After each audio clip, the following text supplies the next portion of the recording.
This is the Rocket City Retirement Show with Cris Wallace. Cris loves educating people in person and over the airwaves. Whether it's retirement planning, investing, tax, or legacy, Cris prides himself in helping protect what matters to you. This is the Rocket City Retirement Show. Hi, I'm Lou Ann Fulmer. Welcome to the Rocket City Retirement Show today. Of course, I'm with Certified Financial Planner Cris Wallace. He's president at WG Financial Group. Also joining us is Chris Graham. He's a relationship advisor. And Richard Constantine. He's a certified financial planner and a relationship advisor at WG Financial Group. We have some really good things to share with you today about retirement planning. So get your phone ready. 256-937-2010. That's the way to reach out to Chris. It's complimentary. You can go in and see him for a discovery visit. You may call, even text the word visit to our number, 256-937-2010. And remember, check us out on Facebook at WG Financial Group 256. And our motto is plan, retire, and play. That's what we want for you in retirement. Check us out at WGFinancialGroup.com. So, gosh, hello to you, Chris. Hey, Lou Ann, how are you? Oh, I'm good. I'm excited to get started here. And Graham, hello to you. Hey, Lou Ann. Richard, hello to you. Lou Ann, it's great to be back for another week. Yeah, here we Richard, go. your mic sounds so good this week. Yeah, well, Chaz is a magician over here. So He is, man. You sound much more bassy today. Doesn't he? I sound more authoritative? Yes, you do. Yes. Okay. I love it. All right. Well, we always like to start off our show with something positive. So, Graham, you've got some WG positivity for us again, don't you? Yeah, I saw this story. Actually, I saw it today. I was looking around for something positive. Sometimes, there's a lot of good stories out there, but I like to try to find things that might be a little more related to the people that we work with, or people that are listening might find a little bit more interesting. And this one kind of caught my attention because Graham, I have to say, it's not from the FBI website this week, is it? No, we know how much everybody loves the FBI website. Can't get most people off that thing. What? But, okay, sorry to interrupt. Time out. What? It's just kind of funny with Graham's, his positivity last week was great. And he was going with, don't get all sunk down in the negativity and all of that. And he went over some statistics, and I was just giving him a hard time about the statistics and where to get them from. So it's just a little joke. People listening, they get it. We're back to normal news sources now. Yeah. But this article, it's all over. So some people might have seen it. But I was saying, last year we had some people in our client base that lost spouses, and we have in years past too. And one thing that's been actually nice to see this year is some of those people kind of get out there and start dating again and find some other partners that they can, enjoy their retirement years with. So this story is from Michigan, and it's a now couple who, they were high school sweethearts, but they broke up in college, and recently, while planning their 73rd high school reunion, ended up reconnecting, and at 90 years old, they're back together. So it's a really sweet story. Their names are Bill and Joanne. And they dated for a couple years in high school. Joanne was a couple years older than Bill. And when she went to college, they ended up breaking up. They both got married to other people and were both married for a very long time, and both now widowed.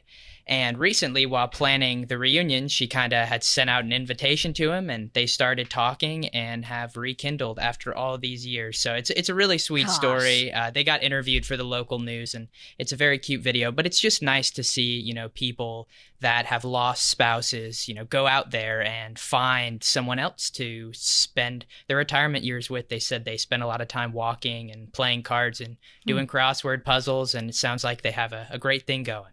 Gosh, Wow. I'm so glad. High school sweethearts. Yeah, I guess not total high school sweethearts, because there's like a 70-year gap. But Yeah. At one point. Oh, that's so sweet. I love that story. I really love that.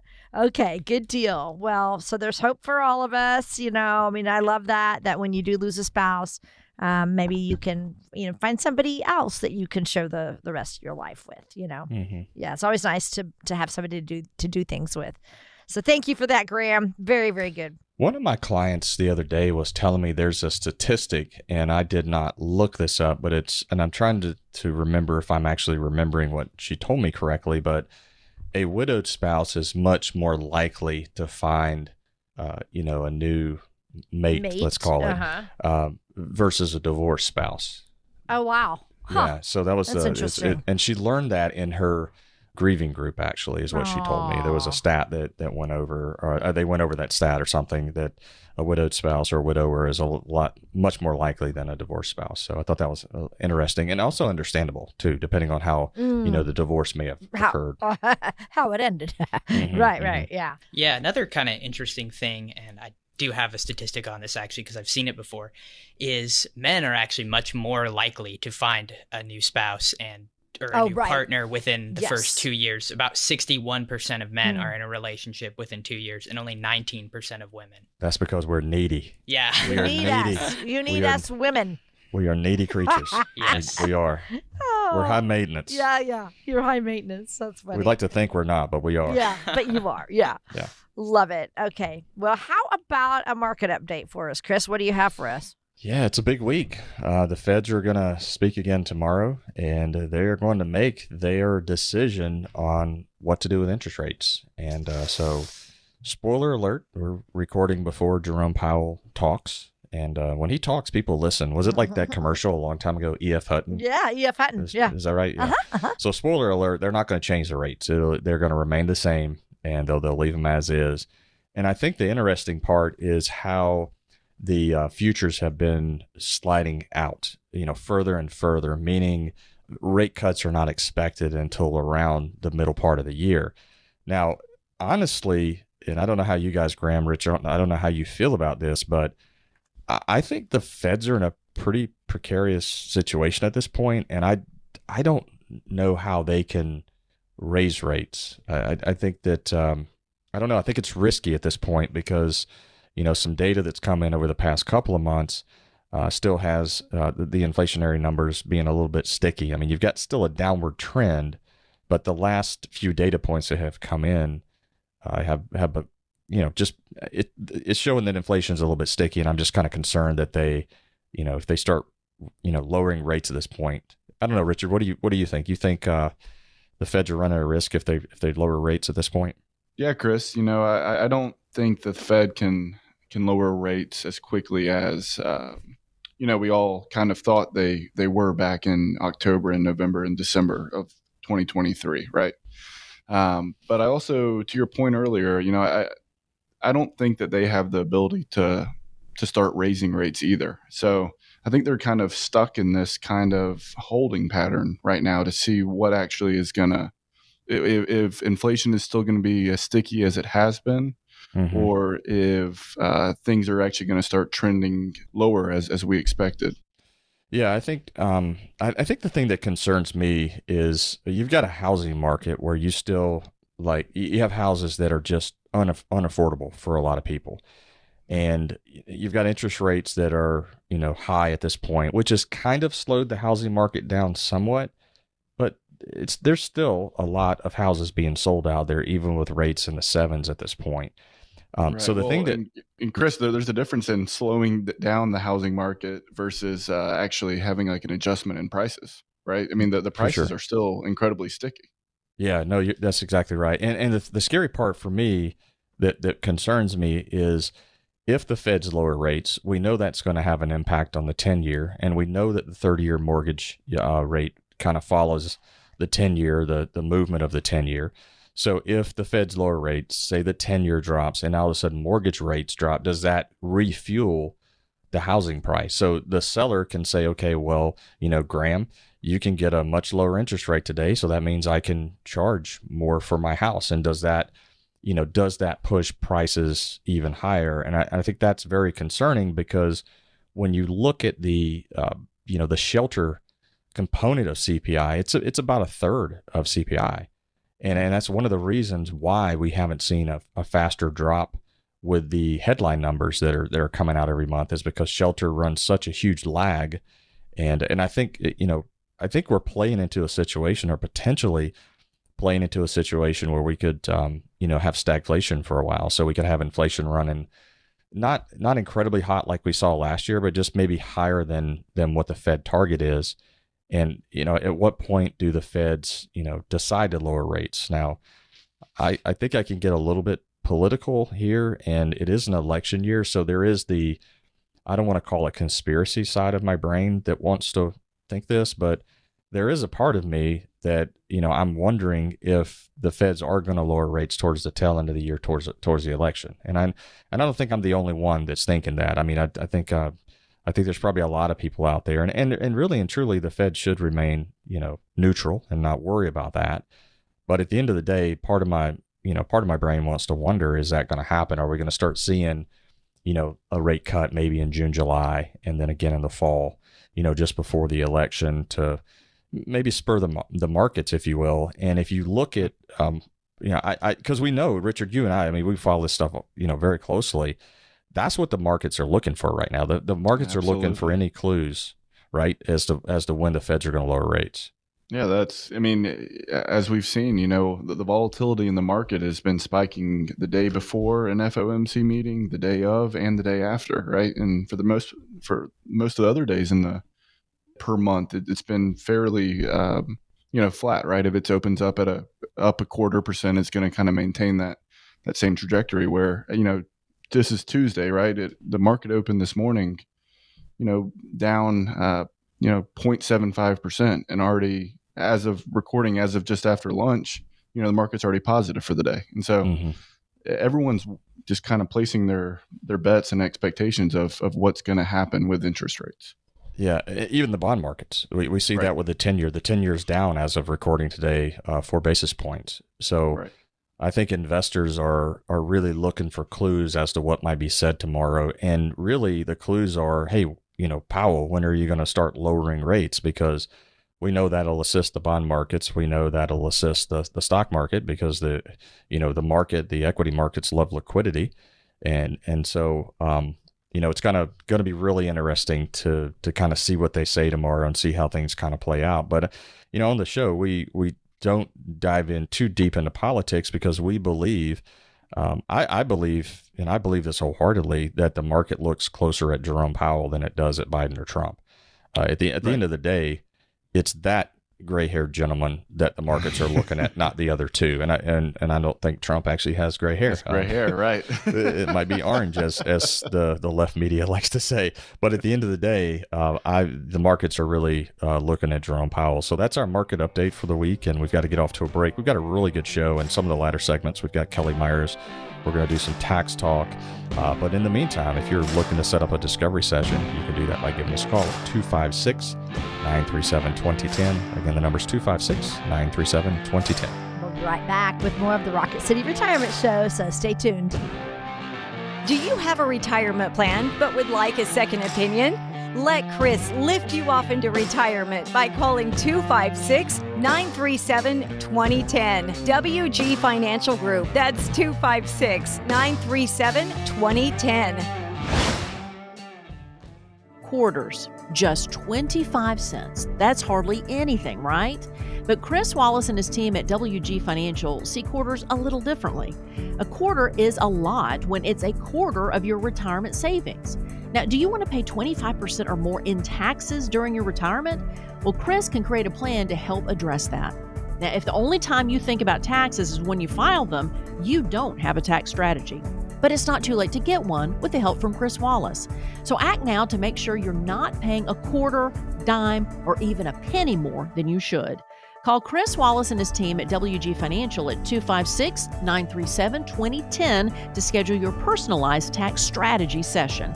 A quarter saved is a quarter earned. Call 256-937-2010 now. That's 256-937-2010. Investment advisory services made available through AE Wealth Management, LLC, a registered investment advisor. Firm may not give tax advice. Want to feel confident about your financial future? Let Cris Wallace from WG Financial guide you through it. Take the first step today. WG Financial Group is here to help you plan, retire, play. Just go to WGFinancialGroup.com. That's WGFinancialGroup.com. Hi, thank you so much for joining our show today. I'm Lou Ann Fulmer. I'm here with Cris Wallace and Graham Bauer and Richard Constantine. And it is easy to make assumptions about what's going to go into your legacy plan. But Cris, you're going to help make it clear for us as we dive into the basics of creating a lasting legacy for your family. What would be some basic topics that we need to ask ourselves on this topic? We get different answers from different families for sure on this one. And so when we talk about legacy, the first thing that, comes to mind is how much money do you want to leave the kids if you have kids? Or leave your family if you don't have kids. Mm-hmm. And it's about a 50-50 mix as to whether or not people want to leave money or whether they don't. And I would say more often than not, it's usually the wife that wants to leave money to the kids. I want to make sure we leave money. And, the husband's like, I put them through college and I bought their cars. I'm not leaving them nothing. I'm spending everything. And I'm, in my own personal family, it's probably the reversal. I've told many people that we sat with that, I would love to leave the kids something. And Jen's like, we're going to spend it all. And there's a story that I like to tell a few months ago. We're sitting there with Ellery, my daughter, and my wife looks at her and says, we're spending every dime. Don't expect anything from us when we die. And it was just it was a really funny conversation. And I'm like, wait a minute. Oh, and then I told, this is exactly what I forgot to tell this to the clients I told the other day, this story too. But anyway, I told Ellery, I said, there'll be something left for you, baby. And she said, she looked over at me and she said, Daddy, you're going to have me a note that says, go look at my nightstand in the envelope and there's some money for you. Exactly. Oh, we were rolling at the dinner table. So it is a mixed bag of, results on what people, want to do there. But so I think the questions are, if that's a goal of yours, what type of legacy do you want to leave? Is it money? Is it to a charity? Legacy is really important to a lot of families. So you got to figure that out. And then one of the things that we run into often at the office, and I'm sure we'll get into it here in this segment, judging by that we're going to be talking about legacy, is just having the proper documents in place. I cannot tell you how many families that I sit down with that have no legal documents whatsoever. It is a large, eye-popping percentage of people that don't have your basic legal documents, or they haven't updated or refreshed them, in 20 or 25 years. It is a crazy number. And I should probably start making the tickers, on who has and who doesn't, so I could give you the percentage. But I would say, Graham, I don't know. What do you think? It's probably nearly 50%. You sat in a lot of meetings with me in the past year. I would say it's probably nearly 50% that they have none or haven't refreshed in 10 plus years. Yeah, if they don't have it at all, or sometimes if they do have it, you're right, it'll be like, oh, we did it when we were 23 years old, and it just kind of says, if we die, give it to whoever's here at the time, and is really vague. So yeah, it's just so many people that we have to tell to update. Yeah, it's one of our things on our report card, actually, that we kind of mark as an area that we can work on, or that you should work on. We're not attorneys. We typically refer out, or if you have an attorney, you work directly with them. And then I think one of the questions is, are you working with the right professional? Because there are ways, especially if you're charitable in nature, then there are ways to leave a legacy there and to your kids. And it's very, there's very efficient ways to do that. So I think the three questions are, what kind of legacy do you want to leave? Do you have the legal documents in place? And are you working with the retirement professional that can really help create that legacy for you? All right. So how do you talk to your clients at WG Financial Group about legacy planning as part of their entire, their overall retirement plan? Richard? Yeah. So, when you hear legacy planning, right, the first kind of thing I think of is like British royalty, right? Like having everything funnel down through different heirs and different estates, right? Where in the reality of what legacy planning is, it's important for every single family, right? It doesn't really necessarily matter what that family's net worth is. It's still important, right? Mm-hmm. Legacy planning can be as simple as making sure that there's beneficiaries on your IRAs, your 401ks, and other investment accounts, as well as PODs, which is payable on death, on your bank accounts. And, what that's going to do is it's going to avoid probate. It's going to speed up the time of getting it to the appropriate parties. And it's also going to save you, expenses, right, from having to pay the state for the probate costs. So legacy planning needs to be a focus with every single financial plan that we help with. Yeah, I just want to kind of expand on that a little bit. I think through that process, I think you have to be prepared for the unexpected. You have to think about that, because unexpected things, we've seen unexpected things kind of happen within our client base. And I think that's really, really important. And creating that preservation, for the legacy is real important. Right. Well, that's a great point, Chris, because, we'll see some of our younger clients not necessarily having contingent beneficiaries on their accounts, right? Mm-hmm. And if something happened to the two spouses at the same time, we want to have a way to protect their their minor children, or two, to even make sure that it's going in the correct areas. 256-937-2010. If you have questions about what you need to be doing regarding your legacy plans, Chris and his team at WG Financial Group can certainly guide you. Call for the discovery session, which is complimentary. 256-937-2010. You can also text the word visit if you'd prefer to do it that way, and they'll respond to you, and you can set things up via text. So it's that easy. And then also head to wgfinancialgroup.com for even more information. Thank you so much for joining us. This is the Rocket City Retirement Show with Cris Wallace and the rest of the team at WG Financial Group, Graham and Richard. So, Chris, let's talk about the benefits of a strategic legacy plan, please. Mm-hmm. Well, the benefits are, if it's done right, I think you can really optimize your tax liabilities, or even minimize your tax liabilities. But optimization is probably the better word here. You can avoid family disputes. And I think when we think about our family, we think that for the most part, everybody's going to get along and there shouldn't be any issues. But I can tell you, I've been doing this for nearly 25 years at this point.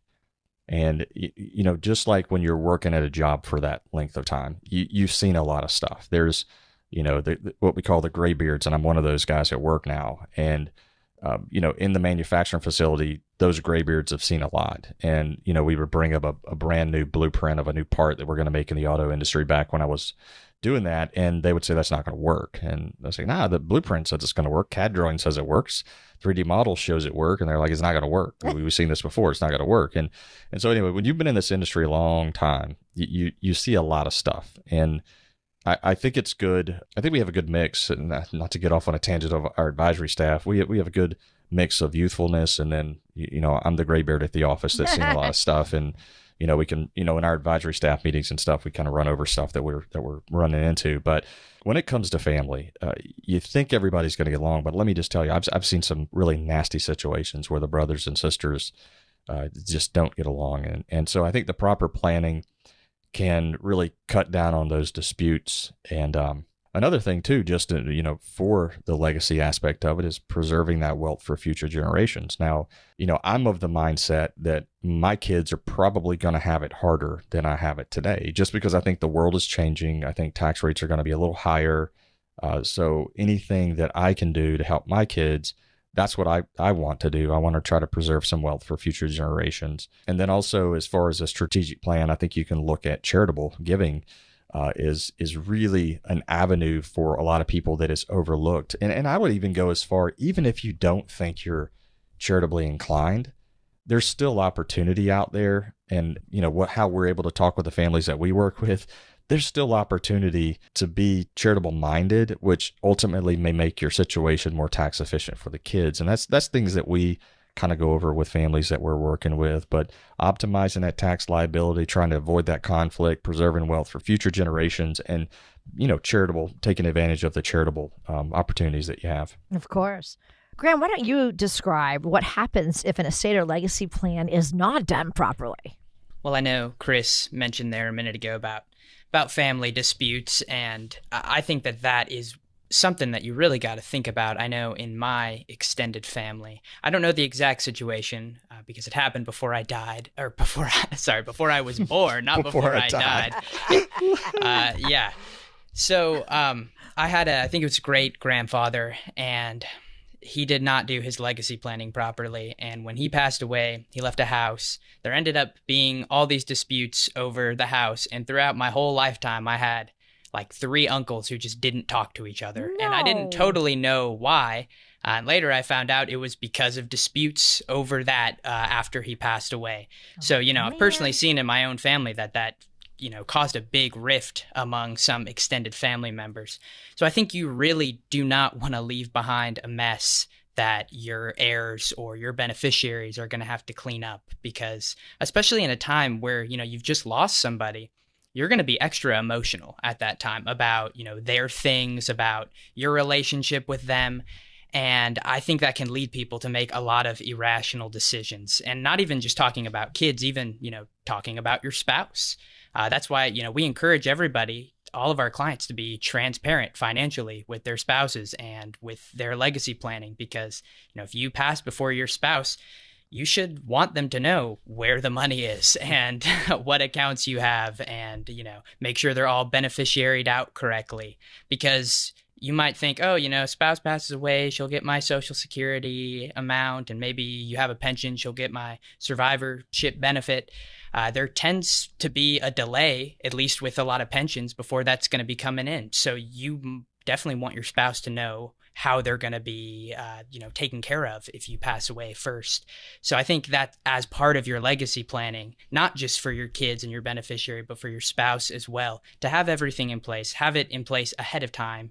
Don't be doing it right before, while somebody's sick and at the very end. It's really good to have a plan ahead of time that you're going to be able to follow and update every couple of years. Mm-hmm.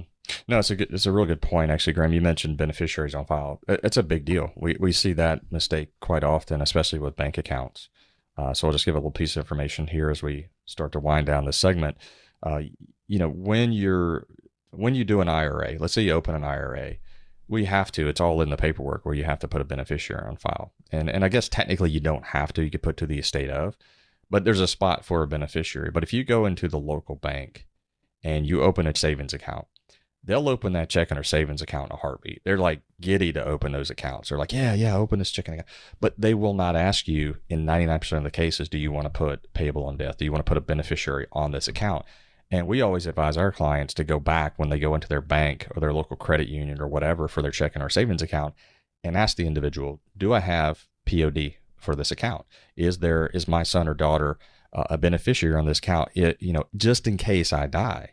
And 99% of the time, there's no beneficiary on file, and they end up adding that. That is one of the things that we talk about at the office when people come in, is we send them to go do that, because it's just the right thing to do. Because if you don't have a beneficiary on file, then that checking account or savings account is going to have to go through the probate process. But if there's POD, it'll transfer directly to them. So again, we aren't attorneys, we're not giving legal advice, but we ask some very common sense type questions, and we make sure that the families that we work with are not only well planned in terms of their investment and retirement strategy, but we're looking out for other areas of their family. And I think that's what people appreciate most about us. And you can give us a call at 256-937-2010. Again, the number's 256-937-2010. We'll be right back with more of the Rocket City Retirement Show and Cris Wallace.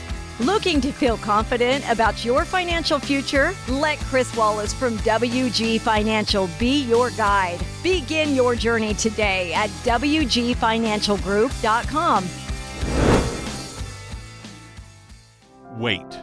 Now, wait a little longer. Great.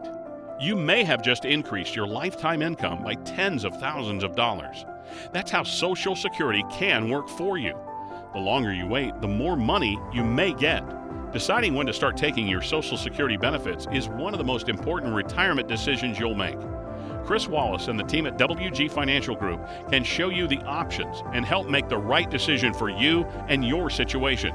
Call them today, 256-937-2010. You spent decades paying in. Optimize what comes out. Cris Wallace and the WG Financial Group team can help you squeeze every penny out of your Social Security benefits.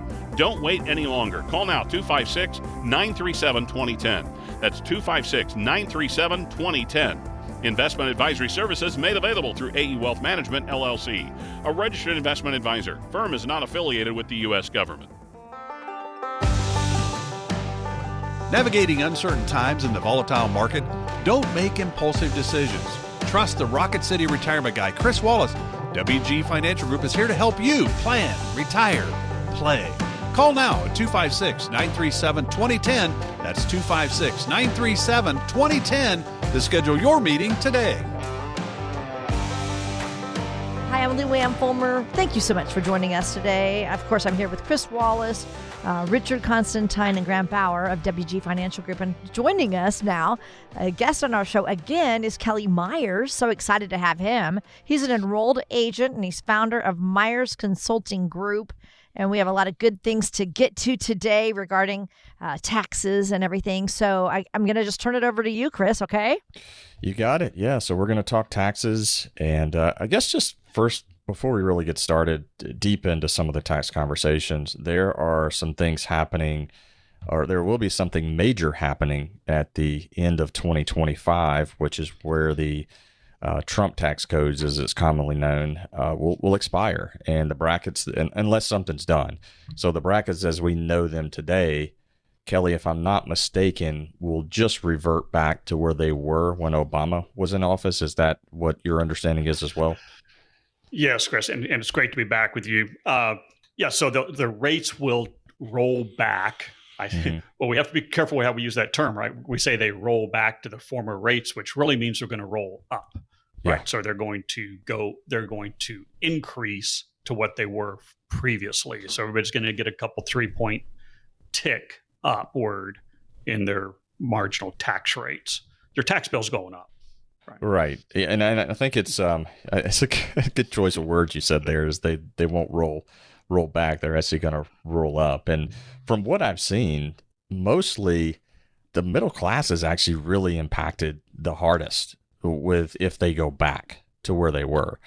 But one thing I do like to remind people of is even during that time when the rates were where they were at, if you were still functioning, just because the rates are going higher doesn't mean that you're not going to be able to function, right? I mean, you're going to pay a little bit more in tax, and certain brackets are going to pay more, and certain, families will end up paying more, but it doesn't mean that the world is coming to an end. And I think that, when we talk about these, tax brackets shifting around, it's not the literal end of the world, but it is something that we need to be mindful of, and knowing that they're going to expire. Have you heard of any legislation? I know you're kind of pretty well connected in the tax community. What are you hearing as far as potential legislation, or what could be done to kind of preserve those rates where they are today? Yeah, I think we're a little premature in speculating what's going to happen. Everybody thinks that something will happen, that they won't roll back to the pre-Tax Cut Job Act, the pre-Trump legislation. But what that's going to look like is really heavy speculation. I think we're going to see a little bit of increase. I think we just have to see that personally. I think we have to see that for federal budget purposes. Mm-hmm. The big piece, I think, from an individual standpoint, a couple things you have to watch is not only the rates are ticking up a couple points, but you have the standard deduction, which right now for married joints, like $27,000, right? Mm-hmm. So millions literally of people stopped itemizing their deductions. Well, that's going to roll back to, this $12,000, $13,000 mm-hmm. to the old rates indexed for inflation. So now where you were getting a standard deduction of say 27, now you're going to roll back to 13. That's where the impact's going to be. That way your taxable income just went up by 13,000. Yeah. So that's the impact more so than the rate individually going forward. The other piece from a business standpoint, what's called qualified business deduction, this QBI, which is a business deduction of 20%, that's going to go away. And so if legislation doesn't change, that's going to hit some of your small business operators, whether you're operating a grocery store on a Schedule C, whether you're a consultant, all those businesses are going to be impacted by that. And that's going to take a little bit of a tax bite. Mm-hmm. Yeah, I was just kind of looking at a chart I have. So the 12, currently you have the 12, the 22, 24. The 12 goes back to the 15, or goes up to the 15, rather, as we said. 22 goes up to the 25, and the 24 goes up to the 28. Those represent a 25, 14, and 17% increase. So that is kind of where what I was saying earlier about the middle class. They're actually the ones that are hit the hardest. When you look at someone that's making $1 million, they're not hit nearly as hard as that middle class is, because the upper brackets don't really move a whole lot. Yeah, it's the capacity to absorb, right, of a middle class. But anyway, first question. Yeah. Hey, so Kelly, you mentioned how in 2020 or at the end of 2025, certain business expenses and the itemized deduction is going to go lower. Well, do you think that we're going to be able to revert back to, allowing financial advisor fees to be deducted? I mean, a lot of those were wiped out, and not just the financial advisor fee portion, but there were a lot of itemized deductions that were essentially erased during the Tax Cut and Jobs Act. Yeah, it's a good question, Richard. And if we revert back, if nothing changes in the law to where we do revert back to the old sections, then right, so your itemized deductions will change and add back, right? So now we'll have financial advisor fees and accounting fees that'll now be deductible again that are no longer deductible currently. So I think it's going to be a real interesting conversation come the latter part of 25.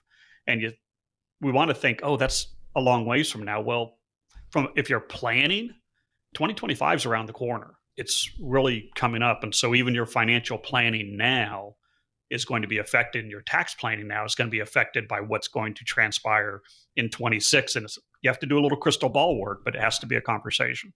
So as far as, I know we don't get political on the show. We sometimes we might toe the line a little bit, but who in their right mind during this 2024 season, Trump or Biden? Well, it's Biden and Trump at this point, right? So does Biden get up there and say that he's going to let these tax cuts expire? I mean, that to me, that would almost be suicide, political suicide rather. And I have not, through the whole primary season, I didn't hear anybody mention taxes.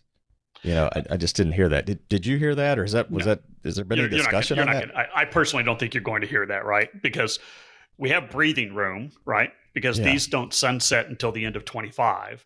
We're going to have a reset at the federal level, right? With all the Congress as well as the presidency or potentially, I don't know, whatever happens in November. Everybody goes back to work in January of 25. Then they'll start having a discussion of now, how are we going to tweak the code? Are we going to change it? Are we going to let it sunset? So a lot of that obviously is going to depend on who gets put into office. But my personal opinion is, with federal deficit where it's at, budgets that are being proposed, you have to pay. And the only way you pay is to increase taxes. So in one form or another, the tax bill collectively is going to go up. It may not be those earning under 50,000, maybe it's those earning over $500,000, but it's going to go up. Yeah, I think it has to, right? I mean, with the debt where it is, I don't see how. I don't think we're going to see rates like we saw in the 1950s and 60s, but I would definitely say you're going to see rates go up for sure. I just don't see how they can't. I want to transition to filing returns and statute of limitations. So we were talking a little bit pre-show, and you were kind of discussing that. For someone who's never filed a return, is there a statute of limitations on that? Or tell me what happens if you didn't file a return, say 10 years ago. Give us an example of what could happen there. Yeah. So some people will say, I don't want to file a return because I just don't have that much taxable income. In the back of the mind, they're saying I don't have any taxable income because I'm just on retirement or this or that, Social Security. The issue runs into is if you don't file a return. Well, let me flip it the other way. If you file a return this April, normal statute of limitations for the IRS to come back and say, I want to assess more tax, is going to be 3 years down the road. So it's going to be April 15th of 2027. If you don't file a tax return for 2023, the IRS could come back to you in 2030 and say, you have a delinquent return due. You never filed a return. The statute of limitations never starts running. And therefore, we can assess tax from years ago. I have somebody right now I'm working with just received a notice for back in 2012, 2013, never filed a tax return. Now the IRS, with their increased resources, are coming back and saying, oh, by the way, you never filed. So we take a worst case scenario. We take all your income, no deductions, and we send you a tax bill. Wow. So, it could be 15, 20 years because you never filed a return. Yeah. From a practical standpoint, for the IRS to go back 10 is an exception. Typically, if you find somebody that hadn't filed for a number of years, what the IRS guidance even says is file the last 6 years and get current. But they certainly have the capacity to go back. From a legal standpoint, they have the capacity to go back to any unfiled year. And Right, that's just right. really burdensome on the IRS and really burdensome on the individual. If you get a notice that says, "Oh, now file your taxes from 2013." Yeah. You're like, I don't even know where I lived in 2013. Yeah, it's like one of those questions you get when you're trying to get into an account. What car did you own back in 1982? And Sure. it's all these crazy questions, security questions. So yeah, we just tend to forget things. But all right, so we got about 2 minutes left in this segment. I kind of want to bring up something that we talked about the last time you were on the show. I actually got a lot of good feedback on it. The IRS, there was a bill that passed that allowed a certain amount of money for the IRS to hire, new agents. And I know that I guess what was published or really on the media quite a bit, especially on the right-wing media, was gun-toting IRS agents, and we kind of debunked some of that. Now there was some of that actually hired from what our conversation was a while back, but it wasn't like 80,000 of them or whatever crazy number I heard before. Just kind of talk about when that funding was put in place and kind of what was done and kind of how the IRS, how that's supposed to help ramp up the IRS. Yeah. So there was, over $80 billion in set aside for the IRS to spend over 10 years. And they're going to hire 80,000 employees. And we have to keep in mind that at 80,000 employees is over 10 years and it's over all job series. Mm-hmm. And most of that's going to cover attrition. So what's happened since, which is probably important to note, is Congress has clawed back some of that money. Without getting politically into it, they've pulled some of it back, but it's impacting future years, not the current years. But what's happened is, just like I made note of this person receiving a notice for tax years of 10 years ago, the IRS has additional resources now. They have additional bodies, and they've opened up the gateways to a lot of collection activity and even a lot more exam activity. So practitioners and individuals alike are going to start seeing a lot more correspondence from the IRS. Here's a past tax bill. We've had it on hold because of what's gone on the last few years. Here's examinations that are ongoing. I'm in contact with good-sized firms, and they're like, we're getting audit notices for our clients in a volume we've not seen before for a long, long time. And so the IRS is, I would like to say, back in business. They got put on hold a lot over the 2021, 22 calendar years, and now they're back. And so you need to be aware of that. And don't be surprised. If you get a notice, contact a professional and you sort through it. And most of the time, it's not a big tragedy by any means. Yeah, it's probably not the gun-toting agents we need to be mindful of. It's really more the audit notices that we're probably going to get, because they're going to be auditing, kind of like what you're alluding to, more and more people and companies, it sounds like, in the near future. Correct. Yeah. Okay. Well, great. We're going to wrap it up with more from Kelly Myers in segment 4. You can give us a call at 256-937-2010. If you'd like to set up a discovery session, come in, sit down, talk to us about your retirement planning. We'd be glad to do that for you at 256-937-2010. The Rocket City Retirement Show will continue right after this. Do you have a retirement plan but would like a second opinion? Let Cris lift you off into retirement by calling 256-937-2010. WG Financial Group. That's 256-937-2010. Quarters, just 25 cents. That's hardly anything, right? But Cris Wallace and his team at WG Financial see quarters a little differently. A quarter is a lot when it's a quarter of your retirement savings. Now, do you want to pay 25% or more in taxes during your retirement? Well, Cris can create a plan to help address that. Now, if the only time you think about taxes is when you file them, you don't have a tax strategy. But it's not too late to get one with the help from Cris Wallace. So act now to make sure you're not paying a quarter, dime, or even a penny more than you should. Call Cris Wallace and his team at WG Financial at 256-937-2010 to schedule your personalized tax strategy session. A quarter saved is a quarter earned. Call 256-937-2010 now. That's 256-937-2010. Investment advisory services made available through AE Wealth Management, LLC, a registered investment advisor. Firm may not give tax advice. Experience comprehensive investment and wealth management at WG Financial Group. Our tailored services cater to pre-retirees and retirees.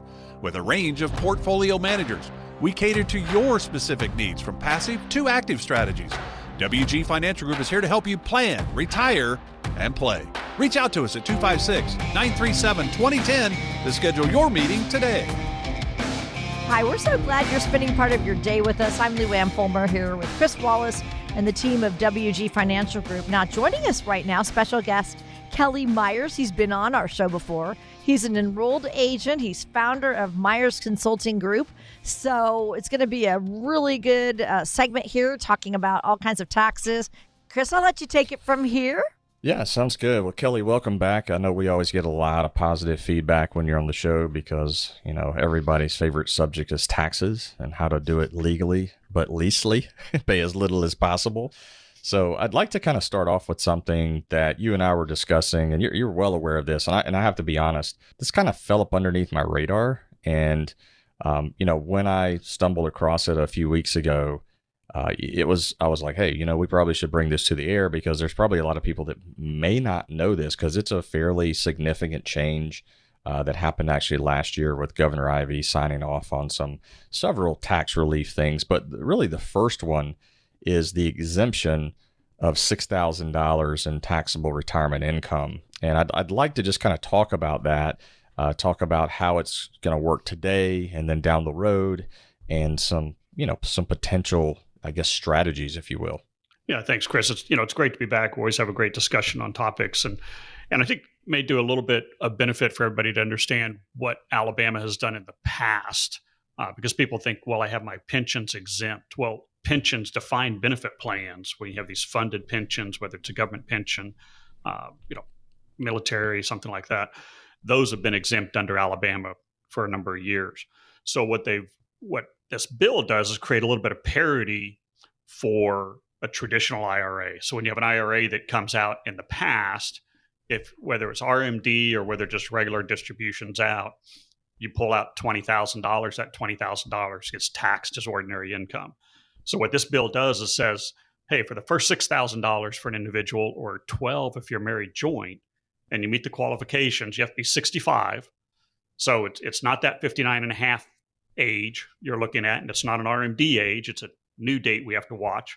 But if you're 65 and you've pulled out IRA funds, then your first $6,000, or if you're married joint, the first $12,000 is going to be tax-free in the state of Alabama. You're going to get to reduce your income by that. And for the state of Alabama, you think, well, that's $12,000, but at a 5% tax rate, which everybody's at in Alabama is a top rate, it starts adding up. That's several $100s in tax. And the real benefit, quite honestly, is this is scheduled to move forward in future years and increase by $6,000 a year over the next additional 3 years for a total of $24,000. So if you think about that, Cris, I mean, now you have, a married couple pulling out of their IRA, and if they pull, up to $48,000 potentially out of their IRA is going to be tax-free for the state of Alabama, which is a couple $1,000s in tax. Yeah, it's $2,400 in tax, right? And currently, as it sits this year, it's about $500 in state tax that you save. You touched on something that was pretty interesting. We've said before on the show that when you're being approached with a buyout, like a defined benefit lump sum buyout, where they say, okay, well, you can take the lump sum versus taking the payment. And you as an advisor, I've always been of the mindset you have to pay attention to that, because not only do you have to think about, well, is the defined benefit plan going to pay me more? But now if you take it, then roll it into an IRA, then that IRA is then subject to Alabama state tax. And what I think you're referring to is this bill kind of brings a little bit of parity there. And over the next few years, a couple will have up to basically $48,000 that will be free from state tax. Is that the way I understood it? It is. And with the state of Alabama, and you have to recognize when we start looking at tax efficiencies, and you do it and I do it, there's other things that certainly play off like adjusted gross income in the state of Alabama. Mm-hmm. Well, if you have low income, like locally for us, if your real estate taxes can be reduced if your Alabama income is low. So, for example, this is where this starts interplaying, interestingly, because I could have a $3,000 tax bill, and if my Alabama income is all driven by IRA money and defined benefit plans, mm-hmm. my Alabama income is next to zero. Well, if it gets under $12,000, I don't pay any real estate tax to the Madison County Courthouse. So there's going to be a double benefit down the road for some folks with this when they can exclude their IRA money.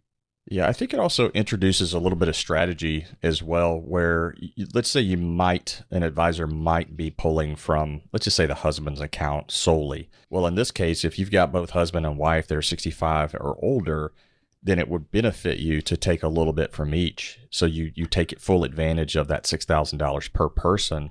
And then in the subsequent years, even a higher amount. The way the math is working right now, and they may come back and modify this, but I've done some tax returns for clients this year. And if the person withdrawing the funds meets the criteria, even if it comes out of one spouse's account, they're going to get the double dip. They're going to get the $6,000. So it's really? per couple, right? So it's a per couple, not a per person. Oh, right. Okay. Well, it reads per person, but yeah, so that's, I think it reads per person, right? Or yeah, a little bit of split decision. I know I've done some, software, and that's the way the tax software companies are applying it. Now the state may come back and re-question that, but that's the way it's kind of being applied as of today. But you're right; it's these holistic strategies that are so critical, in the tax as well as financial planning arenas. Yeah, exactly. Well, that was a busy day for Governor Ivey because she signed several things. I just want to touch on a couple of other things. That was HB 162 that we're talking about. Then there was HB 163, SB 19, and that just increases the standard deduction for married couples filing a joint return by $1,000. It also increased the gross income qualification threshold for the $1,000 dependent exemption from $20,000 up to $50,000. That allows, obviously more taxpayers to qualify. And then there was HB 487, which increased the one-time tax credit available for adopting a child up to $2,000 if the child is an Alabama resident. So I thought that was great. And then there was HB 253 that provided annual income tax credit of $300 to $600 for certain active firefighters and paramedics who receive certain types of training available from January 1, 2023 through December 31 of 2027. So there were several things that she signed off on that particular day that are going to impact the Alabama taxpayer. And just to kind of recap again what we were initially talking about here on the show, HB 162 in 2024 will allow up to $12,000 for a couple that's 65 or older, where they do not have to pay state tax on it. And that'll step up by $6,000 a year to $24,000 per person in 2026 or by 2026. So again, I think there's a lot of strategies that you can use there to lower your income, to help you in a lot of areas. So I think it's time to kind of think about that. The other thing I want to kind of roll into here is we're inching up much closer to income tax day. And I want to talk about just Roth contributions. So Kelly, for 2023, for the listeners out there listening to the show, and we always go over this with our clients, but when is the last time or last day that they can make a 2023 Roth IRA or even traditional IRA contribution? Yeah, it's by the filing date of the return. So a lot of people will file extensions in order to push those out. But, from a general standpoint, we need to keep in mind at a minimum, it's going to be April 15 when they're able to make that contribution out and get a benefit in the current year. So let's say that Mr. and Ms. Smith, they filed their return on February the 27th. Do they not still have until April 15th to make that donation? Yeah, they do up until the original due date of the return, right? Okay, gotcha. Okay, I just wanted to make sure that was clear to the listener out there. When we're talking about contributions, and then let's talk a little bit about conversions. It's my experience when I sit down with people, there's a big, I don't want to call it miscommunication, but just misunderstanding rather, or I think some people get confused on contributions versus conversions, and I can only convert $7,500 or $8,000 or whatever the number is for contributions that year. People get the contributions and the conversions changed. So we know that they have up until tax filing day of April 15th to make a contribution for the year prior. What about a conversion? When do conversions have to be done? Well, the conversions have to be done in the tax year that it's going to affect the return. So if you do a conversion today, it's going to be hitting on your 2024 tax return. Right. Any 2023 conversions would have had to be done in calendar year 2023. So, and again, they work differently. Like you say, the contribution, there's annual limits. A conversion, and all you're doing on a conversion is taking pre-tax money, and now you're saying, I want to pay tax today and make it into a Roth IRA, and usually a trustee-to-trustee transfer. If you do that, there's no limit. I've seen people convert $100,000, and I've seen people convert a couple $1 million. Mm-hmm. There's no limit there, but if you convert a couple $1 million, you're going to be paying tax on $2 million. Pretty large tax there for sure. For sure. So I guess I want to make sure that this is clear to the listener. You have until April 15th to make a 2023 contribution, but your 2023 conversion would have needed to be done by 12/31 of last year. Correct. Yes, and if you do a conversion now, it's going to be in the 2024 tax year. Let's talk about wait periods, because that's always a big thing that I think people get confused on. So we've got Roth contributions, and we all know, especially even my kids know this at their in their teenage years, they realize this. When you make a Roth IRA contribution, you can always pull the contribution back out without penalty. It's the growth that falls under the 5-year 59.5 rule.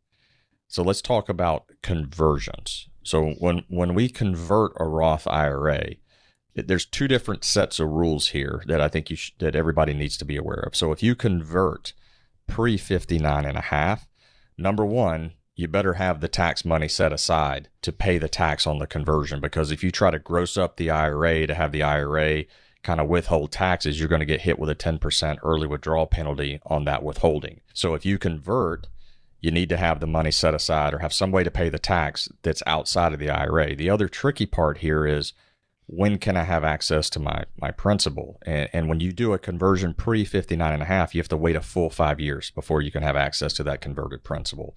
Any growth on that, it's post 59.5.